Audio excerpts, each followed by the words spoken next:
मान लीजिए एक रोड है और इस रोड के ऊपर ये कोई गाड़ी है और इस गाड़ी के अंदर आप हैं, आपके हाथ में कोई बॉल है और ये गाड़ी आगे की तरफ चल रही है और आप इस गाड़ी के साथ ही जा रहे हैं। तो जितनी स्पीड इस गाड़ी में होगी, मान लीजिए 5 मीटर पर सेकेंड, तो उतनी स्पीड आपके अंदर भी होगी, आप भी 5 मीटर पर सेकेंड से आगे चल रहे होंगे। लेकिन अगर मान लीजिए कोई इंसान ज़मीन पर खड़ा होकर, जिसकी स्पीड 0 मीटर पर सेकेंड है, वहाँ से कोई आपको देखता हो और अगर आपने इस बॉल को ऊपर फेंक दिया, नीचे आ गई, तो उसका मोशन कैसा नजर आएगा। इस तरह के क्वेश्चंस कई बार एग्जाम में आ जाते हैं। तो ये जो भी मुद्दा है उसको हम बोलते हैं रिलेटिव मोशन हुआ है। रिलेटिव मोशन, हिंदी में हम उसे बोलते हैं सापेक्ष गति। ट्रेजेक्ट्री का अर्थ है वो पाथ, वो रास्ता जिस पर कोई ऑब्जेक्ट चलता है। तो इस बॉल का पाथ आपको कैसा दिखेगा और इस आदमी को कैसा दिखेगा, वो दोनों के लिए डिफरेंट हो सकता है। तो हम कहते हैं कि जो बॉल की ट्रेजेक्ट्री है वो आपके और इस आदमी के लिए डिफरेंट है। अब आपके और इसके लिए डिफरेंट कैसे है वो समझ लेते हैं। आपने देखी बॉल को ऊपर फेंका, तो ऐसे में थोड़ी देर के बाद वो बॉल वापस आपके हाथ में आ चुकी होगी, लेकिन आप थोड़ी देर के बाद यहाँ नहीं होंगे, आपकी गाड़ी तब तक थोड़ी सी आगे जा चुकी होगी। तो आप थोड़ी देर के बाद एक्चुअली यहाँ होंगे और वो बॉल वापस आपके हाथ में आ चुकी है। इस दौरान बॉल थोड़ी ऊपर भी गई थी, तो एक्चुअल में वो बॉल गई है कुछ इस तरह से कि जब वो बॉल यहाँ पहुँची तब आपकी गाड़ी थोड़ा सा आगे सरक गई थी, वो बॉल यहाँ पहुँची तब तक गाड़ी और आगे सरक गई, वो यहाँ पहुँची तब तक आपकी गाड़ी यहाँ पर ऐसे थी और इसी तरह से वो बॉल वापस आपके हाथ में आ गई। उसका रीज़न ये है कि मान लीजिए गाड़ी की स्पीड 5 थी, तो वही 5 की स्पीड उस बॉल के अंदर भी थी। आपने जब इस बॉल को ऊपर फेंका तो आपने इस 5 को चेंज नहीं किया, आपने सिर्फ वर्टिकली कोई स्पीड दे दी, जैसे मान लीजिए 10। तो जो 10 है वो आपने वर्टिकल प्रोवाइड किया है, लेकिन जो हॉरिजॉन्टल 5 था उसमें आपने किसी तरह का कोई चेंज नहीं किया। थोड़ी देर के बाद जब ये बॉल यहाँ पहुँची तो जो हॉरिजॉन्टल 5 है वो अभी भी उसमें बचा होगा, लेकिन वर्टिकल वाला 10 घट कर हो सकता है 8 हो गया हो।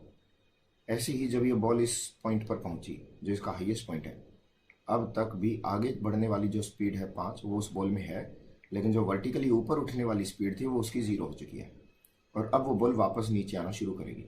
तो जैसे वो इस पॉइंट पर पहुंचा जो ठीक इस पॉइंट के साइड में है यहाँ, तो भी आगे बढ़ने वाली जो उसकी स्पीड है 5 मीटर पर सेकेंड वो अभी भी उसने मेंटेन कर रखी है, लेकिन जो नीचे आने वाली स्पीड है वो उसकी 0 से बढ़कर फिर से 8 हो चुकी है। और जब वो बॉल वापस आपके हाथ में आएगी तब भी वो आगे बढ़ने वाली 5 मीटर पर सेकेंड की स्पीड तो उसमें रहेगी ही, लेकिन वो आपके हाथ में वापस 10 की स्पीड से आएगी। इसका मतलब स्टार्टिंग में वो बॉल ऊपर की तरफ आपने 10 से फेंकी थी, नीचे की तरफ वो 10 से ही आई है। ये हॉरिजॉन्टल जो 5 की स्पीड है ये आपको दिखाई नहीं देगी, ये दिखाई देगी उस इंसान को जो गाड़ी के बाहर से देख रहा है। तो ऐसे में जो बॉल का मोशन होगा वो आपके लिए जो गाड़ी के अंदर है वो होगा बॉल का सिर्फ ऊपर जाना और वापस नीचे आ जाना। तो आपको लगेगा कि वो बॉल एक स्ट्रेट लाइन में गई है, सीधी रेखा में गई है। लेकिन फॉर दिस पर्सन कौन सा, इस आदमी के लिए बॉल यहाँ से चली थी और वो यहाँ जाकर आपके हाथ में आई है, तो उसके लिए बॉल घूम कर ऐसे आई है। इस पाथ को हम बोलते हैं पैराबोला, हिंदी में हम इसे बोलते हैं परवलय, पैराबोला। तो ये बॉल पैराबोलिक पाथ पर घूम कर आई है इस आदमी के लिए। एक्चुअल में बॉल का पाथ है क्या, स्ट्रेट लाइन है या पैराबोला है, दोनों सही है, डिपेंड करता है कौन देख रहा है। तो इसमें कोई सही या कुछ गलत नहीं होता, वो दोनों के दोनों सही हैं। इसका एक एग्जाम्पल और लेते हैं। जैसे मान लीजिए ये कोई एरोप्लेन है और ये हवा में किसी एक पॉइंट के ऊपर स्टिल है, मतलब उसने अपने आप को हवा में किसी पॉइंट पे होल्ड कर रखा है और ये है ज़मीन। और यहाँ इस एरोप्लेन ने अपने अंदर से किसी पैकेट को ड्रॉप किया तो वो ठीक उस एरोप्लेन के नीचे जाकर ड्रॉप होगा। अब सिचुएशन को थोड़ा सा चेंज कर देते हैं। मान लीजिए ये एरोप्लेन स्टिल नहीं है, तेज़ रफ्तार के साथ भाग रहा है और भागते भागते उस एरोप्लेन ने पैकेट को ड्रॉप कर दिया। तो जो एरोप्लेन के भागने की स्पीड थी वो इस पैकेट में भी तो थी। पैकेट को ड्रॉप करने से वो हॉरिजॉन्टल आगे भागने की स्पीड पैकेट की ख़त्म नहीं होती। तो थोड़ी देर के बाद आप देखेंगे कि आपका एरोप्लेन यहाँ आ चुका है और जो पैकेट है वो अभी भी उस एरोप्लेन के नीचे यहीं है। थोड़ी देर के बाद वो एरोप्लेन यहाँ आ चुका है, पैकेट अभी भी उस एरोप्लेन के नीचे ही है। थोड़ी देर के बाद एरोप्लेन यहाँ है, पैकेट अभी भी उस एरोप्लेन के नीचे ही है। तो हर समय वो पैकेट ठीक उस एरोप्लेन के नीचे ही रहेगा। तो एक्चुअल में जो एरोप्लेन के अंदर उसका पायलट बैठा है उसको लगेगा कि पैकेट स्ट्रेट लाइन में नीचे गिरा है, क्योंकि उसकी नज़रों से तो हर वक्त वो पैकेट उसके नीचे ही है। लेकिन जो आदमी ज़मीन पर खड़ा होकर देखेगा उसको नज़र आएगा कि वो पैकेट पैराबोलिक पाथ से नीचे आया है। एक एग्जांपल और ले लेते हैं। मान लीजिए ये कोई ट्रेन है और ये ट्रेन की खिड़की है, और ट्रेन की खिड़की में ये बैठे बैठे आपने अपने हाथ से कोई पानी की बोतल छोड़ दी। आपकी बोतल खाली हो गई, आपने सोचा इसको ड्रॉप कर देता हूँ, तो चलती हुई ट्रेन से भागते हुए तो बोतल आपने जिस पॉइंट पर छोड़ी वो ठीक उसी पॉइंट पर नीचे जाकर नहीं गिरेगी। जो ट्रेन में आगे बढ़ने वाली स्पीड है वो स्पीड उस बोतल में भी है, तो वो बोतल एक्चुअली यहाँ जाकर गिरेगी। तब तक वो ट्रेन भी थोड़ी सी आगे बढ़ चुकी होगी और आपकी खिड़की यहाँ आ चुकी होगी। तो आपके लिए एक्चुअली वो बोतल अभी भी आपके नीचे ही गिरी है, क्योंकि आपने जिस पॉइंट से छोड़ा था आपके लिए वो अभी भी उसी पॉइंट के नीचे गिर गई। लेकिन तब तक आप भी तो आगे आ चुके, तो बोतल भी एक्चुअल में तो आगे आ चुकी है। तो आपकी नज़रों से वो बोतल गिरी है एक स्ट्रेट लाइन में, एक सीधी रेखा में नीचे की तरफ। लेकिन जो आदमी ज़मीन पर खड़ा होकर देखेगा उसकी नज़रों से वो बोतल गिरी है एक कर्व्ड पाथ में, कर्व्ड मतलब घुमावदार पाथ में, और वो कर्व्ड पाथ यहाँ पर होगा पैराबोलिक। ये बार बार पैराबोलिक मैं क्यों बोल रहा हूँ ये आपको याद रख लेना पड़ेगा कि जब भी कोई प्रोजेक्टाइल मोशन होता है, प्रोजेक्टाइल मोशन हिंदी में हम उसे बोलते हैं प्रक्षेप गति, तो हमेशा आपका आंसर पैराबोलिक पाथ ही रहेगा। प्रोजेक्टाइल मोशन में हमेशा पैराबोलिक होता है। प्रोजेक्टाइल मोशन कब कब माना जाएगा या पैराबोलिक पाथ एक्चुअल में कब आएगा, उसका एक जानने का एक दूसरा तरीका ये भी है, जब भी अर्थ फ्लैट मानी जाए तब गिरने वाले ऑब्जेक्ट्स का पाथ हमेशा पैराबोलिक होगा। जब अर्थ को फ्लैट मानना बंद कर दें, जब धरती की गोलाई अपना असर डालना शुरू कर दे, तब ऑब्जेक्ट के गिरने के पाथ्स पैराबोलिक हों ये ज़रूरी नहीं है। तो फ्लैट कब तक मानेंगे और फिर धरती को गोल कब मानेंगे, उसका भी हमारे पास एक बेसिक सा फंडा है। धरती फ्लैट तब तक होगी जब तक आप जो डिस्टेंस लेंथ वगैरह मेजर कर रहे हैं वो अर्थ के साइज़ के रिलेटिवली काफ़ी छोटी हो। लेकिन अगर ऑब्जेक्ट हज़ार किलोमीटर दूर जाकर गिर रहा है तो फिर धरती को फ्लैट मानना नामुमकिन हो जाएगा। ऐसी सिचुएशन में जो दूरियां हैं वो काफ़ी अच्छी हैं, अच्छी खासी कंपेरेबल है अर्थ के रेडियस के, तब फिर आप पैराबोलिक बोलना बंद कर सकते हैं। लेकिन जहाँ तक ये छोटे मोटे एग्जांपल्स हैं, बॉल फेंक दी, एरोप्लेन ने पैकेट गिरा दिया, बास्केटबॉल खेल रहे हो, वो जो भी पाथ होंगे वो सारे के सारे फिर पैराबोलिक के एग्जाम्पल्स में काउंट होंगे। अब इसमें एक चीज़ और आपको समझनी चाहिए कि रिलेटिव वेलोसिटी कैसे निकालते हैं। जैसे मान लीजिए ये कोई आदमी है जो भाग के जा रहा है 20 की स्पीड से, ये कोई दूसरा आदमी है जो भाग रहा है मान लीजिए 25 की स्पीड से। तो ये है मान लो ए, ये है मान लो बी। तो इस बी की नज़रों से लगेगा कि ये ए वाला आदमी पीछे छूट गया है, तो ये कहेगा कि मैं 1 सेकंड में जितना भी गया हूँ वो मुझसे कम गया है, और एक्चुअल में इसके और इसके बीच में हर सेकंड 5-5 मीटर का गैप बढ़ता चला जाएगा। तो बी कहेगा A is moving behind with speed of 5 metre per second. वहीं ए की नज़रों से अगर बी को देखें तो बी हर सेकंड उससे आगे जा रहा है, तो ए कहेगा कि B is moving forwards with 5 metre per second, जो भी स्पीड है with speed of 5 metre per second. तो ए की नज़रों से बी आगे जा रहा है, बी की नज़रों से ए पीछे आ रहा है, लेकिन दोनों बोल रहे हैं कि स्पीड 5 मीटर पर सेकेंड है। एक्चुअल में ना तो ए पीछे जा रहा है 5 की स्पीड से, ना बी आगे जा रहा है 5 से। एक्चुअल में तो ए और बी दोनों आगे 20 और 25 से जा रहे हैं। तो 20 और 25 की स्पीड किसकी नज़रों से है? जो ज़मीन पर चुपचाप 0 की स्पीड से खड़ा है। वो कहेगा A is moving with the speed of 20 forwards, B is moving with the speed of 25 forwards. तो ये मान लीजिए आदमी सी। तो ए, बी और सी, इन तीनों में से सच कौन बोल रहा है, किसकी बात मानी जाएगी? तो ऐसे में फिजिक्स कहती है ऑल आर करेक्ट, तीनों सही है। रिलेटिव वेलोसिटी का अर्थ ही ये होता है कि आप कहाँ से देख रहे हैं उससे ऑब्जेक्ट की स्पीड वेरी कर सकती है, और इसमें किसी एक को अलग से प्रेफरेंस नहीं दी जाती कि ये सही है या वो गलत है। एक एग्जांपल और ले लेते हैं। जैसे मान लीजिए आप किसी ट्रेन के अंदर बैठे हैं और कोई आदमी ग्राउंड पर खड़ा है। वो ग्राउंड का पर खड़ा आदमी बोलेगा कि ट्रेन आगे भाग रही है 50 की स्पीड से। ट्रेन के अंदर बैठा आदमी बोलेगा कि ग्राउंड पर ज़मीन पर गड़े हुए पेड़, ट्रीज वो पीछे भाग रहे हैं 50 की स्पीड से। आपको पेड़ पीछे जाते हुए दिखेंगे और ग्राउंड पर खड़े लोगों को ट्रेन आगे जाते हुए दिखेगी। तो आप दोनों में से कौन सच बोल रहा है? फिजिक्स की नज़रों में दोनों सही है। अब इसमें हम बहस नहीं कर सकते कि नहीं यार एक्चुअल में तो हम ही सही चल रहे हैं, क्योंकि जो फिजिक्स है वो सारी कैलकुलेशन मद्देनजर लेकर चलती है। एक्चुअल में डिफरेंस कहाँ पैदा होता है? किसी एक का डायलॉग सही हो और दूसरे का गलत हो, वो डिफरेंस सिर्फ तब आता है जब एक्सेलरेशन हो। एक्सेलरेशन यानी जब त्वरण हो। और पीछे मैं एक्सेलरेशन को अच्छे से बता चुका हूँ कि एक्सेलरेशन की 3 टाइप होती हैं, या तो किसी की स्पीड बढ़ जाए, या किसी की स्पीड घट जाए, या कोई चीज़ घूम जाए। तो जब तक स्पीड और डायरेक्शन दोनों कांस्टेंट है तब तक तो एक्सेलरेशन होगी नहीं। लेकिन स्पीड या डायरेक्शन में से एक भी चीज़ अगर चेंज होगी तो एक्सेलरेशन होगा। इसका मतलब अगर उस ट्रेन में बैठे बैठे अचानक एक्सेलरेशन हो गया, पिकअप हो गया, तो ट्रेन वाला आदमी कहेगा कि ग्राउंड का एक्सेलरेशन हुआ है 2 मीटर पर सेकंड स्क्वायर्ड का बैकवर्ड्स, और ग्राउंड पर खड़ा आदमी कहेगा कि नहीं, ट्रेन का एक्सेलरेशन हुआ है 2 मीटर पर सेकंड स्क्वायर्ड फॉरवर्ड्स। अब इन दोनों में से कौन सच्चा है कौन झूठा है, वहाँ पर फिर फिजिक्स थोड़ा सा पार्ट प्ले करती है। वहाँ फिजिक्स कहती है कि अब किसी एक की सेंटेंस को ऑथेंटिकेशन दिया जाएगा और दूसरे का गलत माना जाएगा। तो एज लॉन्ग एज वेलोसिटी की बात चल रही है, मीटर पर सेकंड, तब तक तो कोई सही कोई गलत नहीं, सारे सही हैं। जब एक्सेलरेशन की बात आ जाए तब एक सही और एक गलत हो जाता है। और वो कैसे पता लगता है वो देखते हैं। ये आदमी मान लो क्लेम करता है कि ज़मीन पर फोर्स लगा है और ज़मीन की एक्सेलरेशन हुई है, तो वो गलत हो जाएगा। रीज़न बीइंग, इस ज़मीन को किसी भी तरह का फोर्स महसूस नहीं हुआ, फील नहीं हुआ। पीछे में आपको मैंने बताया था एक्सेलरेशन फील होती है, वेलोसिटी फील नहीं होती है। तो एक ग्राउंड वाला कहेगा कि अगर मुझ पर एक्सेलरेशन लगा होता तो कुछ एक्सपेरिमेंट्स ऐसे होते जो उस चीज़ को प्रूव करते, जैसे ज़मीन पर खड़े खड़े वो कॉफ़ी भी घर जाती। मैंने आपको वो एक एग्जांपल दिया था।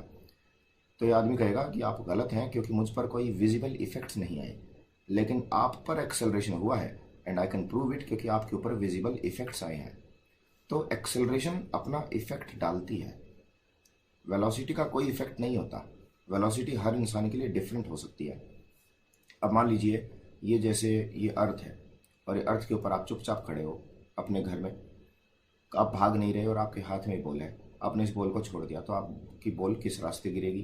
तो आप कहेंगे कि बॉल गिरी स्ट्रेट लाइन में, क्योंकि आपने अपने कमरे में बैठकर ये एक्सपेरिमेंट किया है। तो आपके लिए बॉल स्ट्रेट लाइन में नीचे गिर गई, आप उस समय भाग नहीं रहे थे। लेकिन एक्चुअल में अगर इसी चीज़ को मैं थोड़ा सा जूम आउट करके देखूं तो ये है सूरज और ये है धरती का पाथ, और धरती यहाँ है। आप उस धरती के ऊपर खड़े थे और आपने वहाँ किया था एक्सपेरिमेंट। 1 सेकंड के अंदर अंदर आपके लिए बॉल गिरी है यहाँ, लेकिन एक्चुअल में 1 सेकंड में धरती थोड़ी सी आगे बढ़ गई होगी। तो एक्चुअल में 1 सेकंड के अंदर वो आप भी यहाँ हैं और बॉल अब आपके हाथ में है। तो रियलिटी में तो बॉल 1 सेकंड में यहाँ आई है।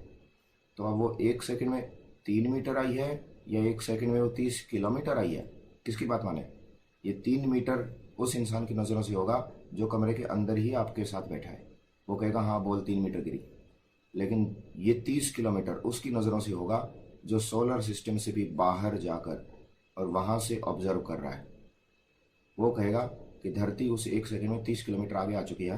तो धरती के ऊपर जितनी भी चीज़ें हैं, सारे शहर, सारी चीज़ें, आप, पेड़ पौधे, नदियाँ, सब 1 सेकंड में 30-30 किलोमीटर आगे आ चुके हैं। तो एक्चुअल में आपकी स्पीड 0 थी या 30 थी? कौन सच बोल रहा है? दोनों सही है एज लॉन्ग एज एक्सेलरेशन नहीं है। लेकिन जिस वक्त एक्सेलरेशन शुरू हो जाएगी, जिस आदमी पर एक्सेलरेशन होगी उसके क्लेम्स गलत होना शुरू हो जाएंगे। तो यहाँ पर मैं एक शब्द बता रहा हूँ, frame of reference. Frame of reference का बेसिक मतलब होता है कि ऑब्जर्वर कौन है, कौन देख रहा है, कहाँ से देखा जा रहा है। थोड़ा सा उसको और ज़्यादा डिटेल में ऐसे कर लेते हैं कि फ्रेम ऑफ रेफरेंस एक ऐसा आदमी है जिसके पास एक घड़ी हो जो टाइम नाप सके और इसके पास एक रूलर हो जो लेंथ नाप सके, क्योंकि सारा का सारा हमारा मुद्दा लेंथ, वेलोसिटी, एक्सेलरेशन उन्हीं से हो रहा है। तो इस आदमी को कम से कम मेजरमेंट की अनुमति होनी चाहिए। वो मेजरमेंट का मतलब आप वैसे नज़रों से भी कर सकते हैं, जो आपको ये स्केल वगैरह लेके जाने की ज़रूरत नहीं। ये सिर्फ एक डेफिनेशन है कि उसको टाइम मेजरमेंट करना और लेंथ मेजर करने की अनुमति हो, उसे उस ऑब्जर्वर को हम फ्रेम ऑफ रेफरेंस बोलेंगे। तो अगर कोई ऑब्जर्वर या अगर कोई फ्रेम ऑफ रेफरेंस खुद ही एक्सेलरेशन में है तो फिर वो होगा non inertial frame of reference, ये उसका नाम है। Non inertial frame of reference वो होता है जो स्वयं ही त्वरण में हो, जिसमें खुद में ही एक्सेलरेशन हो रही हो। ऐसे फ्रेम ऑफ रेफरेंस से जो भी कैलकुलेशन होगी वो सारी की सारी इनवैलिड होगी, आप ये मान सकते हैं। लेकिन अगर कोई फ्रेम ऑफ रेफरेंस ऐसा है जिसे हम बोलते हैं इनर्शियल फ्रेम ऑफ रेफरेंस, ऐसे फ्रेम ऑफ रेफरेंस वो होते हैं जिसमें खुद में कोई एक्सेलरेशन नहीं होती। ऐसे फ्रेम ऑफ रेफरेंस से की गई सारी कैलकुलेशन वैलिड होती है। तो ध्यान रखना, वेलोसिटी किसकी कितनी है इसका कोई एब्सोल्यूट मीनिंग नहीं होता, हर वेलोसिटी रिलेटिव होती है। लेकिन एक्सेलरेशन का एब्सोल्यूट मीनिंग निकाला जा सकता है।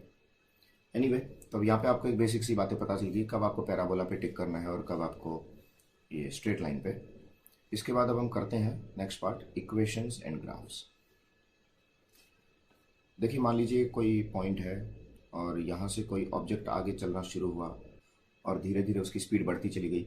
मान लीजिए उसने स्टार्ट किया है 50 मीटर पर सेकंड से। थोड़ी देर के बाद वो ऑब्जेक्ट यहाँ आ गया, उसकी स्पीड हो गई है मान लीजिए 56 मीटर पर सेकंड। फिर वो थोड़ी देर के बाद यहाँ है, फिर उसकी स्पीड हो गई है मान लीजिए 62 मीटर पर सेकंड। फिर 68 मीटर पर सेकंड, 72 मीटर पर सेकंड। इस तरह से उसमें पिकअप होता जा रहा है। तो अब यहाँ पे 5 टर्म्स हैं जो आपको ध्यान रखनी है, U, V, S, A, T। इन 5 में से कम 3 की वैल्यूज़ आपको पता होनी चाहिए, तब जाकर आप उसको सॉल्व कर सकते हो। अदरवाइज आप उसको सॉल्व नहीं कर सकते। सॉल्व करने का मतलब बाकी जो 2 बच गए आप उनकी वैल्यू निकाल सकें। तो इसमें जो U होता है, U का मतलब है कि आप कितनी स्पीड से शुरू कर रहे हैं। तो जहाँ पर इस एग्जांपल में जैसे U की वैल्यू है 50 मीटर पर सेकंड और ये एक वेक्टर है तो फॉरवर्ड्स, तो 50 की स्पीड से आगे जा रहे हैं। अब जो V है, इस V का मतलब है कि आपने जो भी ये कैलकुलेशन की उसमें एंड में क्या स्पीड थी। तो यहाँ पर ये 72 मीटर पर सेकंड है इस एग्जांपल में। हो सकता है उसके बाद और भी स्पीड आई हो, लेकिन हम जितना मेजरमेंट कर रहे हैं वो मान लीजिए इन्हीं 4 सेकंड का कर रहे हैं। तो ये V होगा फॉरवर्ड्स, क्योंकि 72 की स्पीड से वो आगे की तरफ जा रहा है। वेक्टर की तरफ लेना इनको। S, ये भी एक वेक्टर है। S होता है इस पॉइंट से लेकर इस पॉइंट के बीच में वो जो डिस्टेंस है, वो जो डिस्प्लेसमेंट है, वो दूरी, विस्थापन, वो कितना है। क्योंकि वेक्टर है तो डिस्प्लेसमेंट होगा। तो स्टार्टिंग पॉइंट से एंड पॉइंट के बीच में जो स्ट्रेट लाइन गैप होगा वो कितना होगा, तो वो डिस्प्लेसमेंट। अब यहाँ पर वो फिलहाल हमें पता नहीं है, जैसे दिया नहीं है। एक्सेलरेशन भी वेक्टर है। एक्सेलरेशन का मतलब होता है 1 सेकंड के अंदर कितना स्पीड में चेंज हो रहा है पर सेकंड। तो ये यहाँ से यहाँ तक 6 का चेंज हुआ, यहाँ से यहाँ तक 56 से 62 बन गया, 6 का चेंज हुआ। ये 62 से 68 बन गया, 6 का चेंज हुआ। 68 से मान लीजिए 74 है तो ये 6 का चेंज हो गया। यूनिफॉर्म रहेगा। अगर ये 72 होता तो भी, तो फिर यहाँ 4 बोलता और फिर मैं कहता यूनिफॉर्म नहीं है कि पहले तो 6 था अब 4 है। अगर ये 74 है तो ये 6 का चेंज होगा और अब मैं कहूँगा कि एक्सेलरेशन यूनिफॉर्म है। तो ये एक्सेलरेशन की वैल्यू जैसे यहाँ पर है 6, यूनिट है मीटर पर सेकेंड स्क्वायर्ड। तो हर सेकंड जितना स्पीड में चेंज होगा वेलोसिटी में, वो यहाँ पर आपकी एक्सेलरेशन होगी। टी वेक्टर नहीं है, स्केलर है, तो इसलिए इसकी डायरेक्शन देखने की ज़रूरत नहीं। और ये टी होगा स्टार्टिंग से एंड तक आपने कितनी सेकंड तक मेजरमेंट की। तो इस केस में वो मेजरमेंट की है हमने 4 सेकंड के लिए, कि जैसे यहाँ से लेकर यहाँ तक 1 सेकंड, फिर यहाँ से यहाँ तक 2 सेकंड, यहाँ से यहाँ तक 3 सेकंड और यहाँ से यहाँ तक ये 4 सेकंड। तो 4 सेकंड के लिए आपने उसकी मेजरमेंट किया। अब इन 5 में से कोई भी 3 अगर हमें पता है, जैसे U, V और T पता है, तो बाकी दोनों के दोनों सॉल्व हो सकते हैं। उसके लिए हमारे पास इक्वेशन है। तो 3 इक्वेशंस आपको यहाँ पर याद करनी है, 1, 2, 3। V equal to U plus AT, S is equal to UT plus half AT square और V square minus U square is equal to 2AS। Okay, अब इसमें जैसे वैल्यूज़ अगर सॉल्व करें तो S की वैल्यू सॉल्व करते हैं सबसे पहले। तो S कैसे आएगा, एक ये इक्वेशन है, इसमें एस इन्वॉल्व है, और एक ये इक्वेशन है, इसमें भी एस इन्वॉल्व है। लेकिन बाकी वैल्यूज़ आपको पता होनी चाहिए। जैसे यहाँ पर फिलहाल अज्यूम कर लेते हैं कि हमें एक्सेलरेशन पता नहीं थी, वो तो मैंने आपको शॉर्ट में बता दिया कि एक्सेलरेशन कैसे निकालते हैं। अज्यूम कर लीजिए कि एक्सेलरेशन आपको नहीं पता, ओके, तो ये भी क्वेश्चन मार्क में है। तो ये वाला इक्वेशन काम नहीं आ सकता, क्योंकि आप एस भी निकालना चाहते हैं, ए भी आपको पता नहीं, तो ये इक्वेशन ऐसे में काम नहीं आएगी। तो ऐसे में फिर यही काम आ सकती है। तो मैं पहले तो ये छांटना होता है कि तीनों इक्वेशन में से कौन सी मेरे काम आने वाली है। उसके बाद फिर हम सीधा सीधा इक्वेशन में वैल्यूज पुट कर देते हैं। तो S is equal to U 50 का forward multiply by T 4 U T plus half A. ओ, यहाँ पर भी हमें ए भी नहीं पता, तो पहले एक्चुअली हमें फिर ए निकालना पड़ेगा। तो मान लीजिए इस इक्वेशन से मैं ए निकाल लेता हूँ, तो पहले वो इक्वेशन यूज़ कर लेते हैं। तो v equal to you plus A T, V है 72 forwards is equal to U 50 है फॉरवर्ड्स प्लस ए हमें निकालना है, और टी है 4 सेकंड का। ये स्केलर है तो डायरेक्शन की ज़रूरत नहीं। इन दोनों की डायरेक्शन मैंने यहाँ सेम बना दी है। अगर मान लीजिए किसी की डायरेक्शन फॉरवर्ड हो और दूसरे की बैकवर्ड हो, तो ऐसे में हम एक को पॉजिटिव और एक को नेगेटिव मान लेते हैं। पॉजिटिव किसको लेना है, फॉरवर्ड को या बैकवर्ड को, उसका कोई फिक्स रूल नहीं है। आप किसी एक डायरेक्शन को पॉजिटिव और दूसरे को नेगेटिव मान सकते हैं। तो जब इसको आप सॉल्व करेंगे तो आपको पता चल जाएगा ए की वैल्यू आ जाएगी +6। +6 का मतलब फॉरवर्ड ही आ रही है, क्योंकि ये भी वैल्यूज हमने फिलहाल पॉजिटिव ले रखी हैं फॉरवर्ड के केस में। तो अभी आपको यहाँ पे 6 डालना पड़ेगा, 6 और टी स्क्वायर ये 16। तो आपका फिर कुछ ना कुछ कैलकुलेशन करके आपका आंसर आ जाएगा 200 प्लस 48, तो आपका आंसर आ गया 248 मीटर। पॉजिटिव आंसर आया है, इसका मतलब ऑब्जेक्ट आगे की तरफ बढ़ा है। ये एक बेसिक सा एग्जांपल दे दिया मैंने आपको। अब थोड़ा सा इसके बारे में और डिटेल में समझ लेते हैं। जैसे मैंने जो एग्जांपल दिया आपको, यहाँ पे 50 से शुरू किया था, फिर उसकी स्पीड 56 कर दी थी, फिर उसकी स्पीड हमने 62 कर दी थी, फिर 68, फिर 74। तो एक्चुअली एक चीज़ और होती है, ये जो डिस्टेंस होगा दूरी, ये मान लीजिए डिस्टेंस है d1, ये जो डिस्टेंस होगा d2, फिर ये d3, ये एक्चुअली एक एक सेकंड के डिस्टेंस दिखा रहा हूँ मैं यहाँ पे आपको। तो जो हमने ऊपर ये s निकाला था, ये s तो होगा d1 plus d2 plus d3 plus d4 ऐसे करके। तो ये जो d1 d2 d3 एक एक सेकंड के जो डिस्टेंस हैं, ये एक्चुअली बढ़ते क्रम में जाएंगे। यानी d1 होगा सबसे छोटा, d2 होगा और बड़ा, d3 और बड़ा, d4 और बड़ा, क्योंकि धीरे धीरे जो स्पीड है वो बढ़ती जा रही है। स्पीड बढ़ेगी तो हर अगली सेकंड जो ऑब्जेक्ट दूरी तय करेगा वो पहले से ज़्यादा तय करेगा। और कितने होंगे उनकी वैल्यू और बता देता हूँ। अगर एक एक सेकंड की बात है तो आप डायरेक्ट एवरेज ले सकते हो 50 का और 56 का। ये है 50 मीटर पर सेकंड, ये है 56 मीटर पर सेकंड, ये स्पीड है। इनका एवरेज लूँगा तो वैसे स्पीड आनी चाहिए, लेकिन ये जुगाड़ है कि 50 का और 56 का आप एवरेज ले लो तो आएगा 53। ये 53 मीटर है d1। d2 होगा 56 और 62 का एवरेज, तो ये आएगा 59 मीटर। ऐसी d3 की वैल्यू हो जाएगी 62 और 68 का एवरेज, तो 65 मीटर। ऐसी d4 हो जाएगा 68 और 74 का एवरेज, तो d4 की वैल्यू 71 मीटर। अब अगर आप 53 मीटर, 59, 65 और 71 इन चारों को आपस में जोड़ लें तो मेरा क्लेम है कि आपका आंसर यही वाला मैच कर जाना चाहिए। तो इस तरह से बेसिकली हम तरीके लगा के वैल्यूज़ निकाल सकते हैं।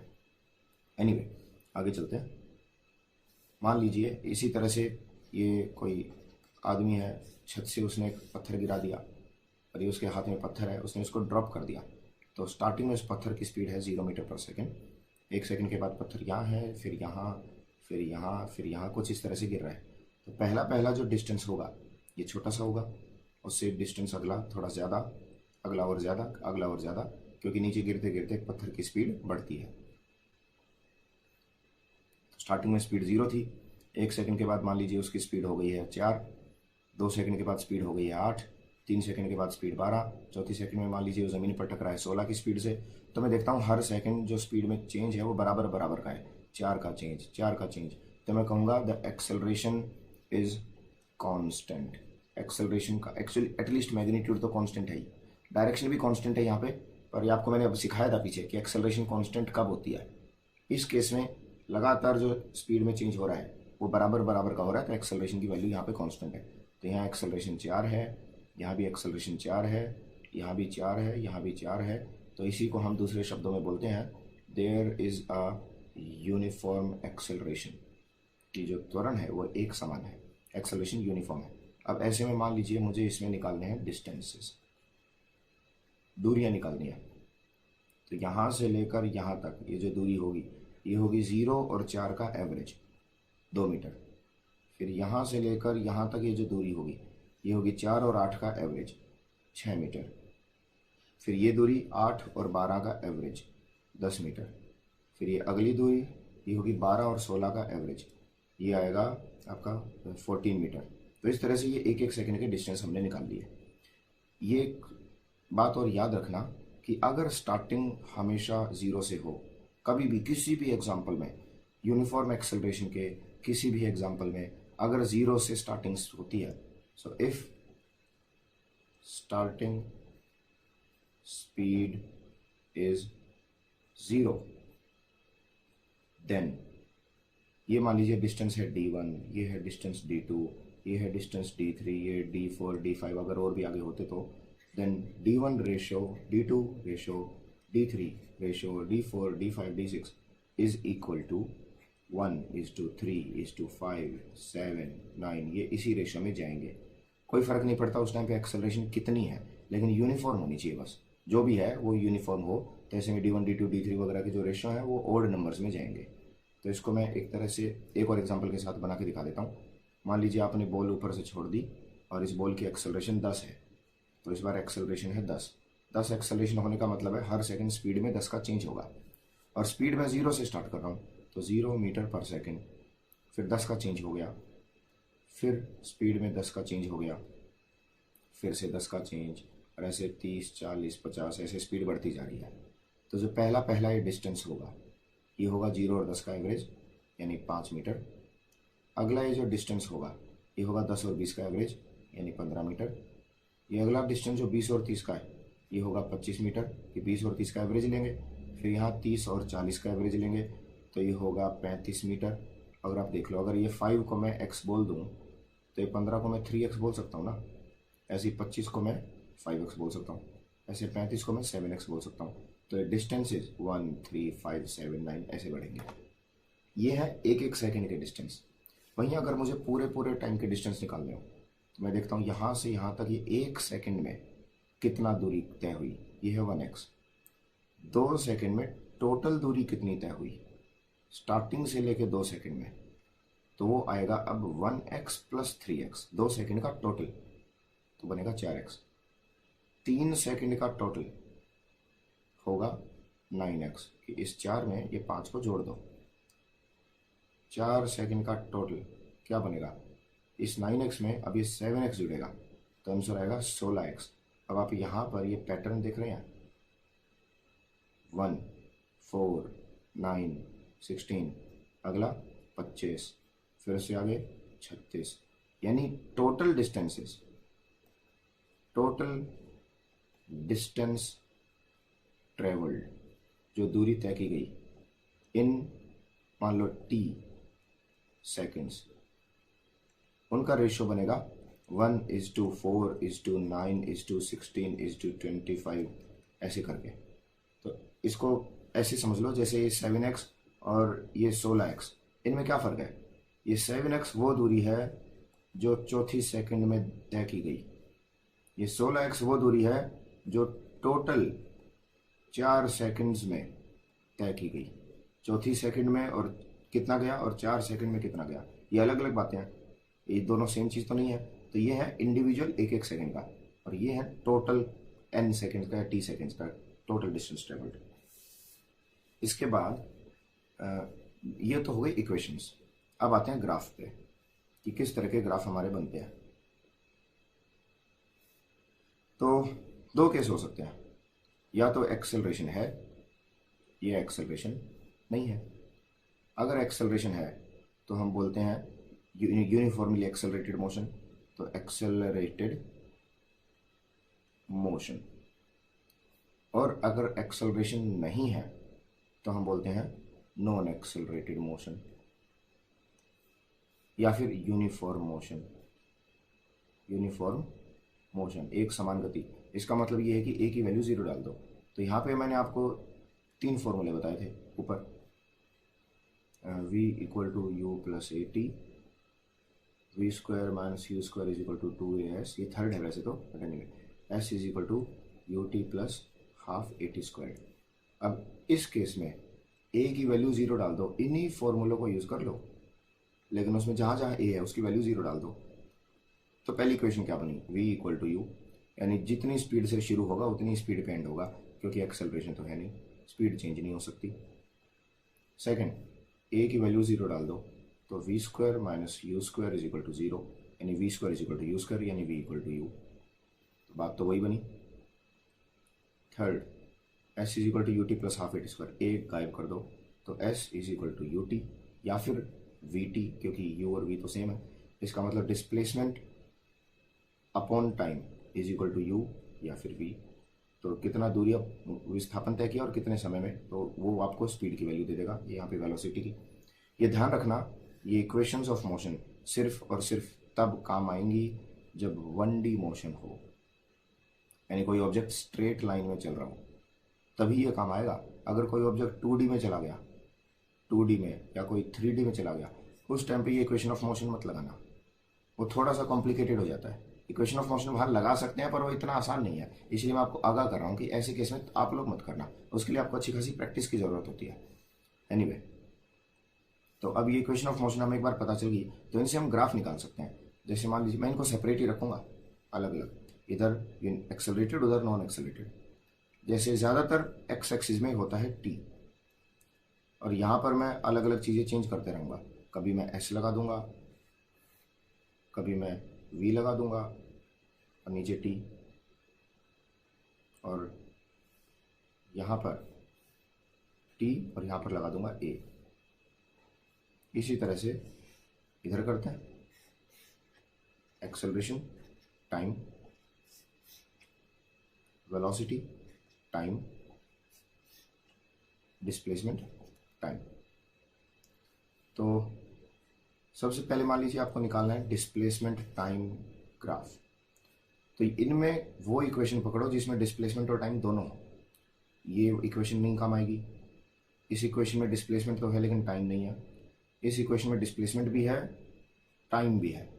तो इस इक्वेशन से मुझे पता चल जाएगा कि मेरा ग्राफ कैसा बनने वाला है। तो ये t की पावर यहाँ 1 है, t की पावर यहाँ 2 है, और मैक्सिमम पावर देखो कितनी होती है, मैक्सिमम पावर 2 होगी। इसका मतलब ये बन गया क्वाड्रेटिक इक्वेशन। और क्वाड्रेटिक इक्वेशन में ग्राफ कैसा जाता है वो मैंने आपको बताया था, इस तरह से उठता है पैराबोला। पीछे की तरफ इसमें हम बना नहीं सकते, नेगेटिव में ले जाते नहीं नॉर्मली। टी को नेगेटिव ले जाना पॉसिबल तो है, लेकिन उसका मतलब कुछ और ही हो जाता है। टी अगर पॉजिटिव है, इसका मतलब अब से इतनी सेकंड के बाद क्या होगा। टी नेगेटिव का मतलब है अगर अब से इतनी सेकंड पहले ये पत्थर कहाँ पे था या क्या था उसके साथ। तो नेगेटिव टाइम का मतलब होता है अब से पहले क्या हो रहा था। तो टाइम नेगेटिव हो सकता है, और नॉर्मली हम ये नेगेटिव एस्पेक्ट शो करते नहीं ग्राफ में। तो आपका आंसर जाएगा ग्राफ इस तरह से ऊपर चढ़ता हुआ। और मुझे यहाँ बनाना है डिस्प्लेसमेंट टाइम ग्राफ। तो ऐसा फॉर्मूला ढूंढो जिसमें डिस्प्लेसमेंट और टाइम दोनों हो। ये नहीं है, ये नहीं है, ये है। तो यहाँ डिस्प्लेसमेंट और टाइम टी के ऊपर पावर 1 है। तो मैंने आपको ऐसे कोई इक्वेशन पढ़ाई थी ग्राफ के टाइम पे, y equal to M X plus C. Y में और एक्स में इक्वेशन बनानी है। तो यहाँ पर ये जो डिस्प्लेसमेंट है ये y है, और ये टाइम है ये x है। तो ये इक्वेशन बन गई y की जगह s is equal to m की जगह u, और x की जगह t, s equal to you t, और c की जगह 0। और मैंने बोला था जब इंटरसेप्ट 0 हो तो ग्राफ ओरिजिन से पास होगा। t की पावर 1 है में, यानी स्ट्रेट लाइन का ग्राफ होगा, इस तरह से ग्राफ होगा। और ऐसे में जो थीटा की वैल्यू होगी, इसका टेंजेंट थीटा आपको स्लोप की वैल्यू देगा। और यहाँ पर स्लोप क्या है, यहाँ पर स्लोप है स्पीड या वेलोसिटी। अब नीचे आते हैं, आपको बनाना है वेलोसिटी टाइम ग्राफ। तो वेलोसिटी टाइम ग्राफ के लिए हम ऊपर देखते हैं। ऐसा कोई इक्वेशन ढूंढो जिसमें वेलोसिटी और टाइम दोनों हो। और मैं इसको ग्रीन कलर से बना देता हूँ। इसमें वेलोसिटी और टाइम दोनों है, इसमें नहीं है, इसमें वेलोसिटी और टाइम दोनों नहीं है। तो ये पहली वाली equation v equal to you plus A t है। तो ऐसे में ये जो v है ये y एक्सिस पर है, ये जो t है ये x एक्सिस पर है। तो नीचे लिख देता हूँ v equal to you plus A T, और ये वही इक्वेशन है y is equal to M X plus C, इसका मतलब y और x स्ट्रेट लाइन इक्वेशन होगी, तो v और t के बीच में स्ट्रेट लाइन इक्वेशन होगी। लेकिन जैसे ही c है वैसा ही u है, तो c इंटरसेप्ट होता है, तो यहाँ से ऐसे जाएगा ग्राफ, जहाँ पे ये जो लेंथ है ये u मानी जाएगी, क्योंकि ये c इंटरसेप्ट है u की वैल्यू, और यहाँ पर जो m है वो एक्सेलरेशन है। मतलब अगर मैं x एक्सिस के साथ इसका एक एंगल बना दूँ थीटा, तो यहाँ पर जो टेंजेंट थीटा की वैल्यू होगी वो मुझे एक्सेलरेशन की वैल्यू देगा। ये क्वेश्चन एक बार एग्जाम में पूछा हुआ है कि वेलोसिटी टाइम ग्राफ में एक्सेलरेशन किस चीज़ से मिलता है, तो स्लोप से मिलता है भाई, यहाँ पे स्लोप है। अब यहाँ पे आते हैं, वेलोसिटी टाइम ग्राफ क्या बनेगा, तो ऐसी इक्वेशन पकड़ लो जिसमें वेलोसिटी और टाइम दोनों हो। इसमें नहीं है, इसमें भी नहीं है, इसमें स्टार्टिंग वेलोसिटी है लेकिन वो तो चेंज होती नहीं, हमें तो टाइम के हिसाब से वेलोसिटी चाहिए। तो वेलोसिटी एक्चुअली टाइम पे डिपेंड ही नहीं कर रही। ऐसे कह सकता हूँ कि velocity is equal to something, कोई value original u into T की पावर 0। ये तो कह सकता हूँ ना, ये रही v equal to you t की पावर 0। तो टी की पावर 0 है, इसका मतलब टाइम पे डिपेंड नहीं करेगा, यानी t की वैल्यू चाहे कुछ भी होती रहे, v की वैल्यू सिर्फ u रहेगी। तो ये मान लीजिए u है, तो यही वैल्यू रहेगी, तो आपका ग्राफ आएगा स्ट्रेट लाइन। इस वाले में अगर ये u की वैल्यू 0 हो जाए, इसका मतलब स्टार्टिंग से 0 स्पीड से चला है, तो c इंटरसेप्ट 0 हो गया, तो ग्राफ आपका रहेगा तो इसी के पैरेलल, लेकिन अब वो यहाँ से पास करेगा कुछ इस तरह से, और थीटा फिर भी वही रहेगा। यहाँ पर ये आपका ग्राफ स्ट्रेट लाइन जाएगा एक्स एक्सिस के पैरेलल। एनीवे, अब आते हैं एक्सेलरेशन पे। मान लीजिए उसको मैं ब्लू कलर से कर देता हूँ। तो यहाँ पे हमें एक ऐसी इक्वेशन चाहिए जो एक्सेलरेशन और टाइम के बीच में रिलेशन देती हो। तो जैसे ऐसी कोई इक्वेशन है ही नहीं जो एक तरफ एक्सेलरेशन हो और दूसरी तरफ time raise to power something हो। तो actually acceleration depends on time raise to power 0, क्योंकि एक्सेलरेशन की वैल्यू चेंज होती ही नहीं। अगर एक्सेलरेशन 5 है तो 5 ही रहेगी, 50 है तो 50 ही रहेगी, तो आपका एक ग्राफ जाएगा ये। जबकि इस केस में एक्सेलरेशन की वैल्यू होती ही 0 है, तो आपका ग्राफ जाएगा ये। तो इस ग्राफ में और इस ग्राफ में ये डिफरेंस है। यूनिवर्सल ग्राफ किसको बोलते हैं, वो है वेलोसिटी टाइम ग्राफ। तो मान लीजिए ये हमारे पास कुछ ग्राफ बन गया और ये एक वेलोसिटी टाइम ग्राफ है। ये वाई एक्सिस पर है मान लीजिए वेलोसिटी, और एक्स एक्सिस पर है मान लीजिए टाइम, और आपका ग्राफ ऐसे स्ट्रेट लाइन में जा रहा है। तो जितनी स्पीड से आपने शुरुआत की वो तो इंटरसेप्ट है, वो तो होगा u की वैल्यू। किसी पर्टिकुलर स्पीड पे जाके मान लीजिए आपने एंड कर दिया, तो वो होगा v की वैल्यू। आपने शुरुआत की थी मान लीजिए t0 पे, और आपने एंड किया है मान लीजिए t पे, जो वहाँ पे टाइम कुछ t है। तो ऐसे में दो चीज़ें निकाल सकते हैं, एक तो हम निकाल सकते हैं स्लोप ऑफ द ग्राफ, और एक हम निकाल सकते हैं एरिया ऑफ द ग्राफ।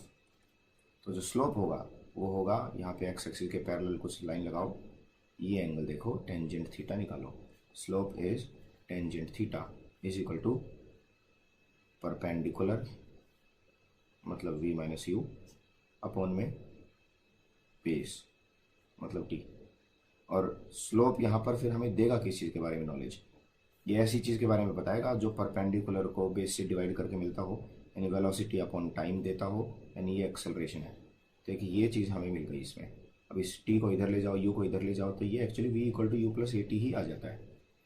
तो स्लोप वेलोसिटी टाइम ग्राफ में हमें एक्सेलरेशन के बारे में जानकारी देता है। अब निकालते हैं एरिया अंडर द कर्व। तो एरिया दो पार्ट्स में बांटा जा सकता है, एक तो ये एरिया जो इस ट्राइंगल का एरिया है, और एक ये एरिया जो इस रेक्टेंगल का एरिया है। तो ये रेक्टेंगल का एरिया प्लस ऊपर के वो ट्राइंगल का एरिया। तो मैं कर देता हूँ ट्राइंगल प्लस रेक्टेंगल, वो तो उस ऊपर के ट्राइंगल का एरिया क्या होगा, इस ट्राइंगल में ये था हाइट और ये था बेस, तो बेस है t और हाइट है v माइनस यू, प्लस इस रेक्टेंगल में बेस है, ये बेस यहाँ से यहाँ तक ये तो है t, और ये हाइट है u, तो यहाँ से यहाँ तक ये हाइट ये u है। तो ट्राइंगल का एरिया है half into v minus you base into height, plus rectangle U T. तो मेरा अब एरिया देता किस बारे में इंफॉर्मेशन है? एरिया वो चीज़ देगा जो वेलोसिटी को टाइम से मल्टीप्लाई करके आए। वेलोसिटी इंटू टाइम डिस्प्लेसमेंट होता है, तो डिस्प्लेसमेंट देगा। तो मुझे पता चलेगा डिस्प्लेसमेंट इज इक्वल टू यहाँ से तो u T plus half v minus u t. अभी काफ़ी तो देखा देखा लग रहा है काफ़ी हद तक। S is equal to U T plus half A T square. ये ए टी स्क्वायर की फॉर्म में बस आया नहीं है, तो वो मैं यहाँ से ले आऊँगा। V minus u is equal to a t. तो v माइनस यू की वैल्यू होती है a t is equal to U T plus half A t t. तो ये आ गया u T plus half A T square. देखिए आपको याद रखना है कि कब आपके फ्लैट लाइन जाएंगी, कब हॉरिजॉन्टल, कभी स्ट्रेट लाइन, कभी ये ऐसे पैराबोलिक कर्व। तो ये आपको ध्यान रखना है सारे ग्राफ्स के। पेपर में कई बार ये चीज़ें पूछ लेते हैं। इसके बाद अगला समझते हैं।